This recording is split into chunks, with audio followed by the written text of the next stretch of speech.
जय श्री कृष्ण। आज આપણે બનાવશું ખજૂર આંબલીની ચટણી કુકરમાં। એના માટે આપણે 1 કિલો ખજૂર ફોલીને લીધો છે, સોફ્ટ આવે છે એ, અને 100 ગ્રામ આંબલી લેશું। કુકરમાં થોડુંક પાણી નાખી અને બાફી લેશું। કુકરમાં 1 ગ્લાસ પાણી ગરમ મૂકશું। તેજ ગરમ થાય એટલે ખજૂર નાખ દેશું અંદર।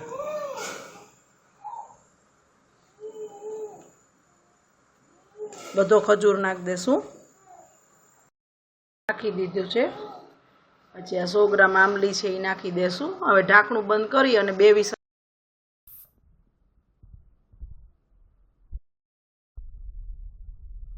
ખજૂર ને આંબલી બફાઈ ગયા છે।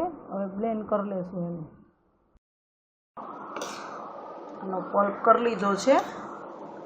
હવે આને ગાળી લેશું। 1 ગ્લાસ પાણી નાખીને પલ્પ કર્યો છે। ખજૂર બફાઈ ગયો તો એટલે પછી 1 ગ્લાસ પાણી નાખ્યું એટલે પલ્પ થયો છે, બ્લેન્ડ કરી લીધો છે। હવે ગાળી લેશું। ગાળણામાં લઈ લીધો છે, બધું ઘસીને ગાળી નાખશું। આંબલીનો આ પલ્પ ગાળી લીધો છે। જો આટલા જ જોતા નીકળ્યા છે, ચમચો 1 જેટલા જ।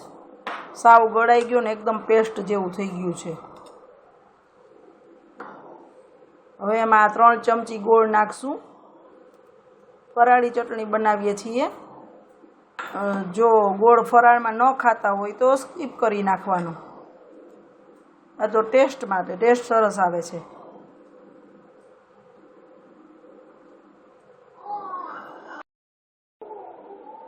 બે ચમચી સિંધાલું નાખશું।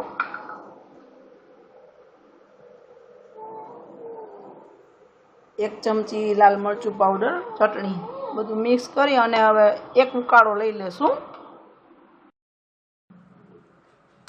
જો આમાં 1 ઉકાળો આવી ગયો છે, બધું સરસ મિક્સ થઈ ગયું છે।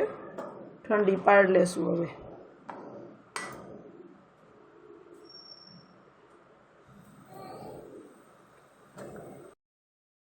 હવે આપણી આ ચટણી ઠંડી પડી ગઈ છે।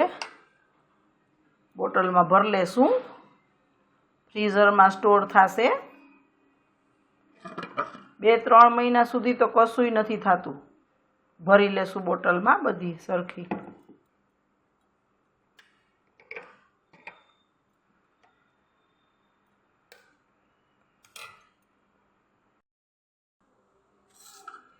બોટલ ભરી દીધી છે।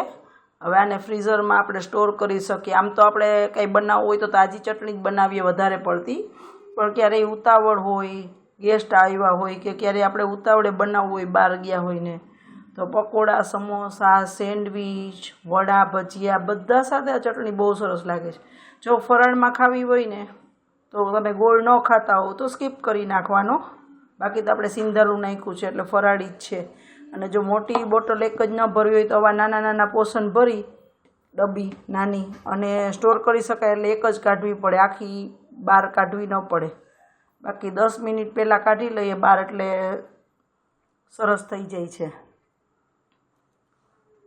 બહુ જ સરસ લાગે છે અને ખજૂર એટલે હેલ્ધી પણ, એટલે એકવાર જરૂરથી ટ્રાય કરજો। જો મારી રેસિપી તમને ગમતી હોય ને તો લાઈક, શેર અને સબસ્ક્રાઈબ કરજો। જય શ્રી કૃષ્ણ। ખજૂરને આંબલી